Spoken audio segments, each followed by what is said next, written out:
Bonjour, Jenna Suru pour la radio du cinéma et j'ai l'immense honneur et plaisir de vous introduire ici auprès de Tony Harmer qui est donc présent sur le marché du film à l'occasion du Festival de Cannes. Bonjour Tony.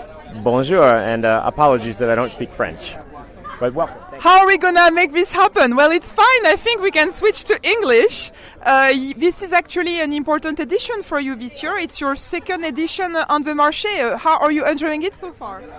It's amazing. You know, this is our second year having the Film USA Pavilion here in the Pantiero International Village on the Marché, and it's really important for us to be able to represent the United States Film Commissions and the film business here in Cannes, so we're very excited to be here. This is such a huge organization. I mean, you created it to regroup all film commissioners in the US, is that correct?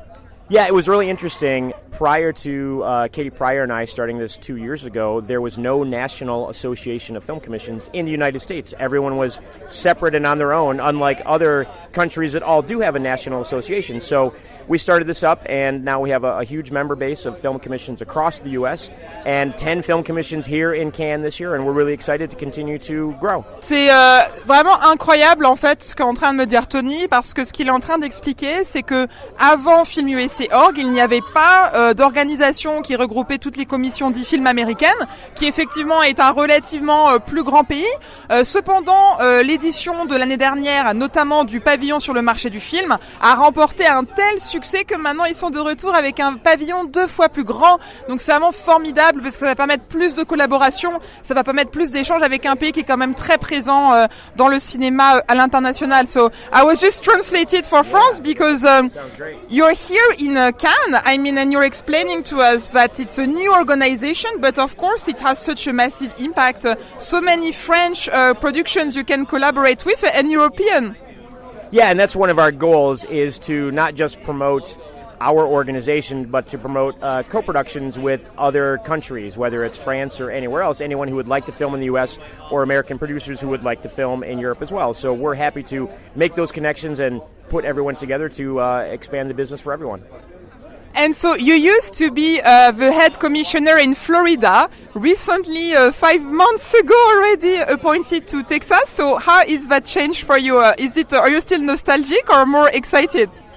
Yes, so I was the St. Petersburg, Clearwater, Florida film commissioner for about 9 years, and then in January took over Dallas, Texas, and it's wonderful. Dallas is amazing, and Florida is still amazing as well too. Still, my home is there, and I love it. But it was a great opportunity in Dallas because it's such a big area to really promote and market that destination. C'est incroyable parce qu'aux États-Unis, il y a une 50aine d'États et chaque État est bien sûr très fier d'attirer les productions, les histoires et les nouveaux récits. Et bien sûr, au premier chef, le Texas. Et donc, Tony est le commissionnaire à Dallas, où bien sûr, comme vous le savez peut-être, il y a un cinéma très très fort et beaucoup de choses à partager. So far, Tony, can you give us a little bit of an overview? Do you work a lot with over states or more European productions? Like who usually comes to film in Texas? Who is excited about this for their films? It is a wide variety of people. I've had a number of London-based productions talk about how they want to come to Dallas and shoot some projects. We do have a lot of business, within the U.S.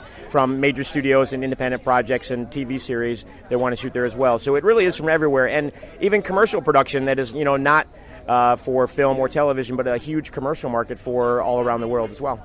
Can you tell us a couple of examples of locations in Dallas we should be extremely excited about, just to give us a little bit of a teaser of what is waiting for us when we visit you there? Yeah, well, everyone thinks of Dallas or Texas as all being Western. But it's actually a huge modern city, so with a great downtown and just a great skyline.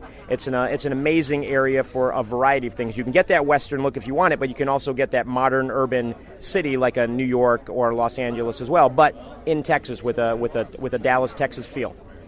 C'est génial. Alors, ce qu'est en train de nous dire Tony, en fait, c'est que donc au Texas et à Dallas, il y a vraiment beaucoup de paysages différents disponibles, notamment des paysages urbains, mais aussi plus, on va dire, plus naturels. Il y a vraiment une vraie variété. Oui, donc la télévision et l'essor, bien sûr, des plateformes de streaming. Dans ce contexte, le Texas, Dallas et les autres États américains ne font pas exception pour accueillir encore plus les histoires.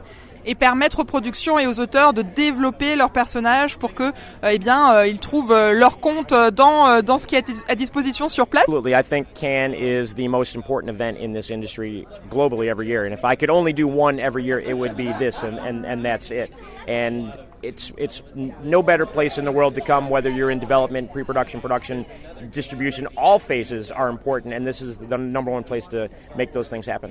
Voilà, ce que Tony dit, c'est que le marché du film de Cannes et le Festival de Cannes, c'est vraiment le rendez-vous incontournable mondial où se rendre. Et d'ailleurs, cette année est aussi une année de première puisque c'est maintenant Guillaume Esmiol qui a pris la tête du marché pour faire suite à Jérôme Paillard, avec notamment beaucoup de nouveaux enjeux, dont les coproductions internationales et également les accords internationaux qui permettent aux auteurs et aux producteurs indépendants de pouvoir toujours plus et plus dire leur récit. Donc ce que Tony vous encourage à faire, c'est qu'ils sont présents ici sur le pavillon FilmUSA.org, sur le côté Pantiero du marché du film, jusqu'à jeudi inclus. Et bien sûr, l'idée pour eux et pour vous, on l'espère, c'est vraiment d'établir de vraies relations long terme pour pouvoir venir tourner dans ces états. Ici, vous avez beaucoup d'informations aussi pour connaître les différents tax rebates, les différentes aides qui peuvent vraiment vous permettre de démarrer votre projet ou même parfois de le financer. Tony, thank you so much for being our guest at La Radio du Cinéma. Merci, thank you very much. I appreciate it.